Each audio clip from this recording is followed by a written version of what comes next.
बुध केतु जब पत्रिका में होते हैं तो बुध केतु ये योग जो है, इस योग को पैरालिटिक योग कहा जाता है।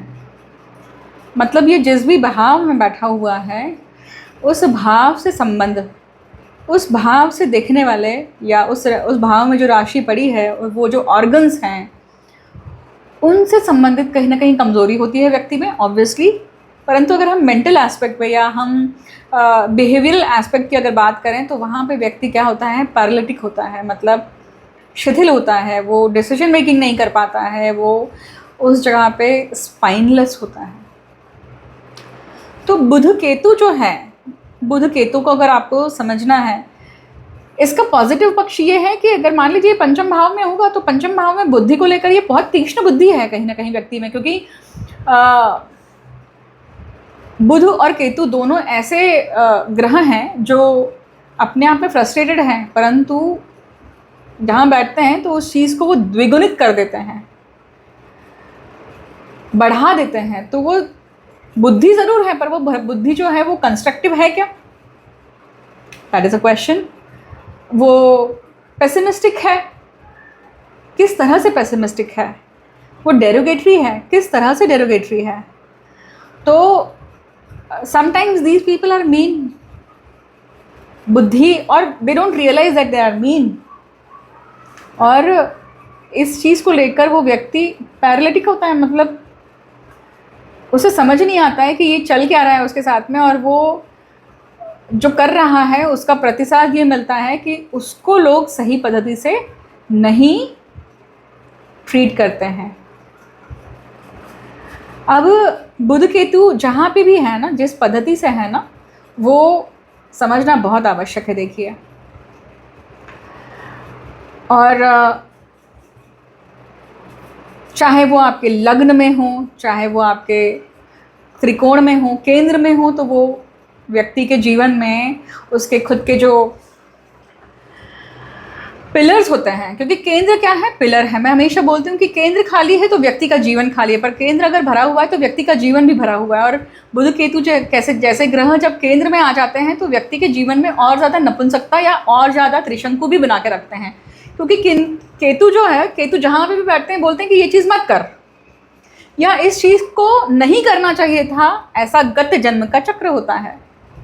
मैं मोस्ट ऑफ द टाइम अपने वीडियोस में पास्ट लाइफ के चक्र के बारे में बात करती हूँ। पास्ट लाइफ का ऐसा कौन सा कर्म का चक्र है, कौन सा ऐसा एपिसोड है, कौन सा ऐसा थ्रेड है जो इस लाइफ में एक्टिवेट हुआ, कब एक्टिवेट होगा, उसके बारे में बात करती हूँ।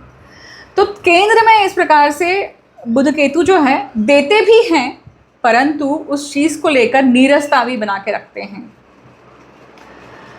जैसे बुध केतु दशम भाव में तो व्यक्ति को करियर है, परंतु उस करियर में कहीं ना कहीं most of the time peak में जाने के बाद में इंटरेस्ट खत्म हो जाता है। उसको सडनली फील होता है कि यार मुझे ये आता है, so I am not interested to even complete it, finish it. अगर कोई दौड़ रहा है, कोई दौड़ में भाग ले रहा है, उसको पता है कि एक 100 मीटर पे मैं जीत जाऊंगा, and then he loses the interest. उस प्रकार की कोई सिचुएशन देखिए। अब ये मान लीजिए कि कहीं ना कहीं ये अगर त्रिक भाव में, मतलब 6वें 8वें और व्यय भाव में है, तो ये क्या हो जाता है, त्रिक भाव में जब ये योग आ गया है तो सबसे पहले तो रोग रिपुरण आएगा यहाँ पे, क्योंकि रोग आएंगे ही आएंगे। वो रोग न्यूरोलॉजिकल या नर्वस सिस्टम से संबंधित होंगे, स्किन से संबंधित होंगे, आएंगे ही, और कोई ना कोई एक साइड बॉडी की जो होती है वो पीड़ित होती है। पैरालिसिस जो होता है, लकवा जब मारता है, तो ऑब्वियसली किसी न किसी चीज़ को लेकर you are not able to project it, you are not able to use that organ, you are not able to use that organ at fullest, right. तो वो चीज़ होती है जब ये त्रिक भाव में आते हैं। तो दूसरा इसका परिणाम ये होता है कि कहीं ना कहीं बौद्धिक कर्म है, क्योंकि बुध क्या है, बुध बुद्धि के स्वामी है, और उस बुद्धि के कारण व्यक्ति ने जो गलत बर्ताव किया, इसलिए उसकी बुद्धि उसके ही काम नहीं आ रही, क्योंकि वही बुद्धि उसकी व्यय भाव में है या त्रिक भाव में है, अष्टम भाव में, गुप्त बुद्धि के भाव में है। अब ये बुध जो है ना, ये एक और चीज़ दर्शाते हैं यहाँ पर कि भाई व्यक्ति जो है नपुंसकता भी दे देंगे। क्यों? क्योंकि नपुंसकता इसलिए है क्योंकि नपुंसकता हमेशा प्राइवेट पार्ट को लेकर नहीं होती है व्यक्ति के, कि भाई ही और she is not able to perform the sexual acts. No, नपुंसकता आपके विचारधारा में भी हो सकती है कि you are not able to do it, और you are not able to stand take decision about it. Okay, you are not able to take ownership about it, you are not able to take responsibilities about it. तो बुध केतु जब त्रिक भाव में आ रहे हैं तो वो इस प्रकार का भी कर्म बंधन दे रहे हैं, और जब ऑब्वियसली 6th हाउस में आते हैं तो वो आपको रोग भी देंगे ही देंगे। व्यय भाव में तो ऑब्वियसली वो बाहर की दुनिया में रहना या मातृभूमि से दूर रहने का कर्म बंधन देते हैं। चाह कर भी व्यक्ति आ नहीं पा रहा है अपने मातृभूमि में। तो अलग अलग भाव में, मतलब त्रिकोण में कहिए, केंद्र में कहिए, या त्रिक भाव में कहिए, ये अलग पद्धति से काम करेंगे। अब मारक भाव में आ जाते हैं 2 और 7। तो 2 और 7 जो मारक भाव है, मारक नाम ही क्या दिखता है कि भाई मारने वाला है, मतलब उसमें कहीं ना कहीं मारने की क्षमता है। आपका ऐसा कोई कर्म है जिसके कारण आपके ही जीवन में वो आपकी हैबिट कहिए, आपका बर्ताव कहिए, आपकी इच्छाएं कहिए, आपकी वासनाएं कहिए, आपकी बुद्धि कहिए, आपके लिए मारक बन जाती है। Think about it, this is a food for thought कि बुध केतु जो योग है इसको हम पैरालिटिक योग बोलते हैं, और वो पैरालिसिस किस प्रकार से काम करता है।